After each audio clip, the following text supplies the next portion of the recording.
Hi friends, welcome to voice of the people. ప్రతి film స్కూల్లో కూడా ఒక చిత్రాన్ని స్టూడెంట్స్కి ఒక లెసన్ లాగా చెప్తారు ఖచ్చితంగా. అలాంటి సినిమాని ఇప్పుడు మన ప్రభుత్వం నిషేధించింది. అలాగని ఈ సినిమా మన దేశానికి సంబంధించిందా అంటే అది కాదు. పైగా ప్రస్తుత రాజకీయాలకు సంబంధించిందా అంటే అది కాదు. పైగా అది మూకీ చిత్రం. అయినా సరే ప్రభుత్వం ఈ సినిమాని నిషేధించింది. ఇంతకీ ఆ సినిమా పేరు ఏంటంటారా? ఆ సినిమా పేరు బ్యాటిల్షిప్ పోటోమ్కిన్. 1925లో సోవియట్ యూనియన్ నుంచి వచ్చిన అత్యద్భుతమైన మూకీ చిత్రం ఇది. సినీ విశ్లేషకురాలు, సోషల్ యాక్టివిస్ట్ శివలక్ష్మి గారు అందించిన ఈ సినిమా సమీక్ష ఆధారంగా రూపొందిస్తున్న వీడియో ఇది.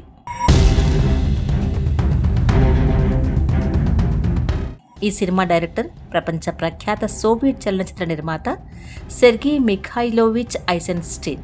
1905లో రష్యన్ చరిత్రలో జరిగిన సంఘటన ఆధారంగా రూపొందించిన సినిమా ఇది. మత్చుషెంక, వాకులించుక్ అనే ఇద్దరు చురుకైన కార్మిక నావికులు రష్యాలో జరుగుతున్న విప్లవం గురించి, దానికి తమ నావికుల సిబ్బంది మద్దతు తెలపవలసిన అవసరం గురించి చర్చించుకోవడంతో సినిమా మొదటి సన్నివేశం మొదలవుతుంది. పోటోమ్కిన్ నౌకకి ట్రెండా అనే ద్వీపంలో లంగరేస్తారు. డ్యూటీ ముగించుకున్న చాలా మంది నావికులు అలసిపోయి వారి బంకులో నిద్రపోతుంటారు. ఓ అధికారి వసతి గృహాన్ని తనిఖీ చేయడానికి వస్తాడు. ఉయ్యల్లాగా ఉన్న మంచం బయటికి ఒక నావికుడు తన భుజం చెయ్యి బయటకు పెట్టి గాఢ నిద్రలో ఉంటాడు. అధికారి కదలికలకు అతని భుజము చెయ్యి అడ్డమొస్తున్నాయని అసహనంతో నిద్రిస్తున్న నావికుడిని గట్టిగా కొడతాడు. అక్కడున్న నావికులందరూ నిద్రలోంచి మేల్కొని ఈ దురుశ్చర్యను గమనిస్తారు. నావికులతో పాటు వాకులించి కూడా నిద్రాభంగం అవుతుంది. డెక్ మీద తెల్లారుతుంది. సిబ్బందికి ఇస్తున్న నాసిరకం మాంసం గురించి చర్చించుకుంటూ ఉంటారు.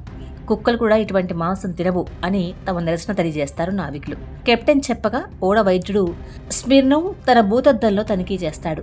అప్పుడు కుళ్ళిపోయి పురుగులతో లుకలుకలాడుతూ ఘోరంగా ఉన్న మాంసాన్ని సిబ్బందితో పాటు ప్రేక్షకులు కూడా చూస్తారు. అవి పురుగులు కావు, చిన్న చిన్న క్రిములు మాత్రమే. సముద్రపు ఉప్పు నీళ్లతో శుభ్రంగా కడిగితే నీళ్లతో పాటు క్రిములన్నీ కొట్టుకుపోతాయి. ఆ తర్వాత వండి తినొచ్చు అంటాడు స్మిర్నోవ్. నాణ్యత లేని తమ రోజువారీ భర్తీ గురించి, భరించలేని ఇతర పరిస్థితుల గురించి కూడా నావికులు ప్రశ్నిస్తారు. అసలేమాత్రం మనుషులు తినేటట్లు లేదని ఫిర్యాదు చేసి మెరుగైన మంచి రేషన్ ఇవ్వాలని డిమాండ్ చేస్తారు.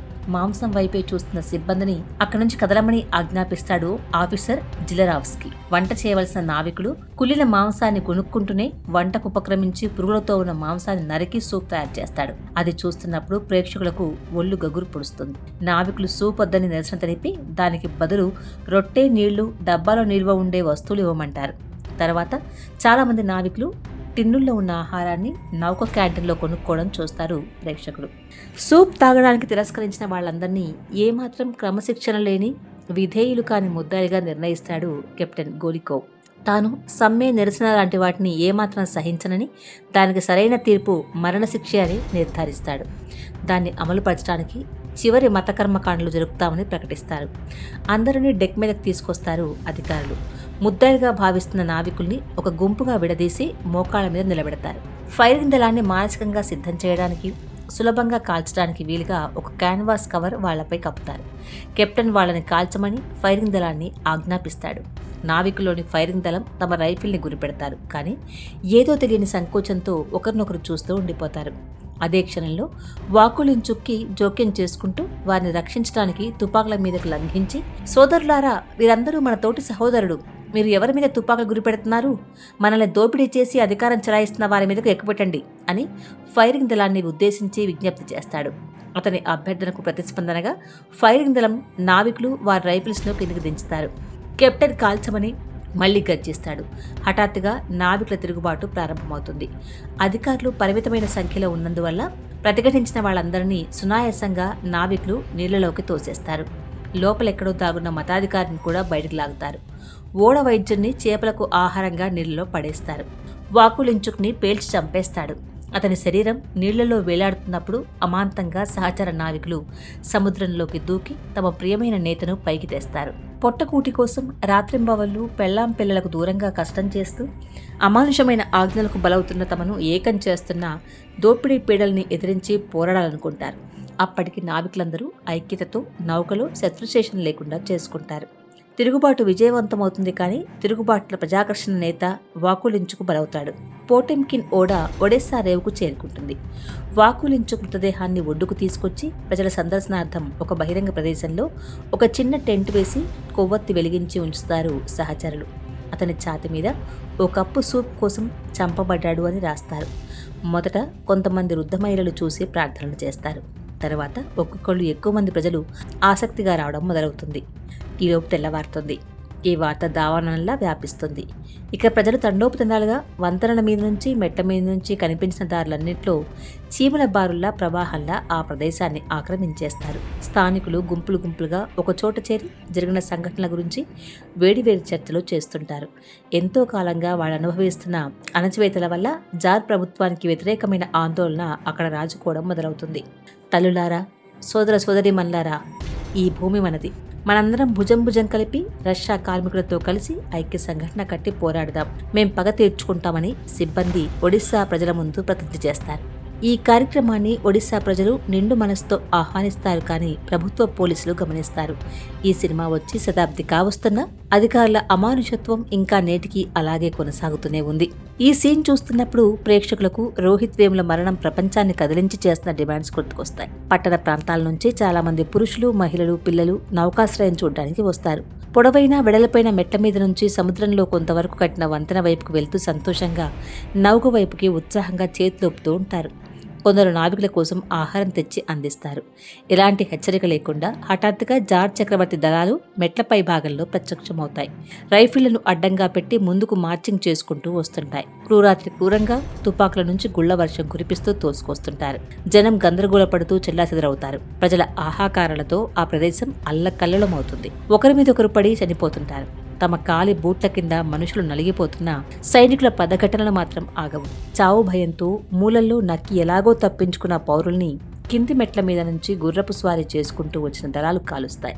పైశాచికమైన మారణకాండలో వేలాది మంది పౌరులు నిర్జీవమైపోతారు. దీనికి ప్రతిఘటనగా పోటెంకిన్ నౌకలోని తుపాకులు భీకరంగా గర్జిస్తాయి.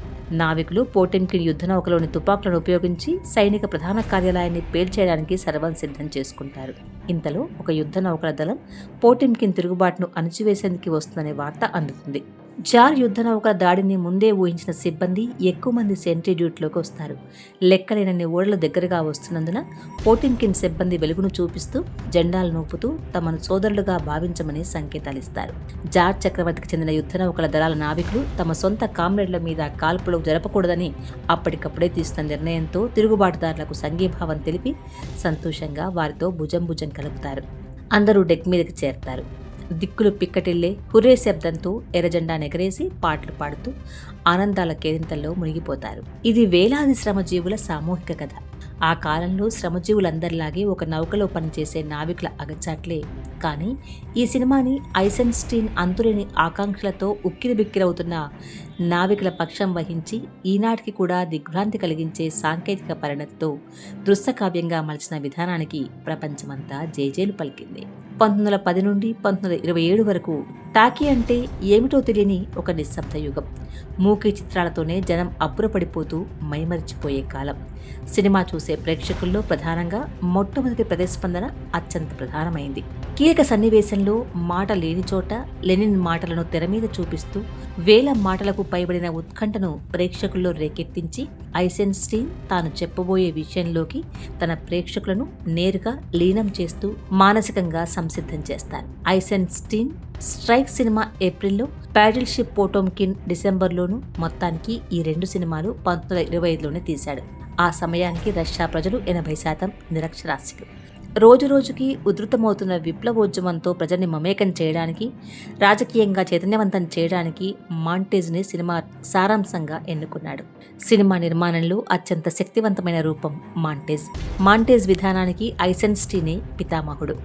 ఐసెన్స్టీన్ సినిమా ప్రభావంలో ఉన్న లెనిన్, హాలీవుడ్ను 1 సంవత్సరం మా చేతుల్లో ఉంచండి, ఆ సమయంలో ప్రపంచమంతా సోషలిజం మైన్ చేస్తామన్నాడు.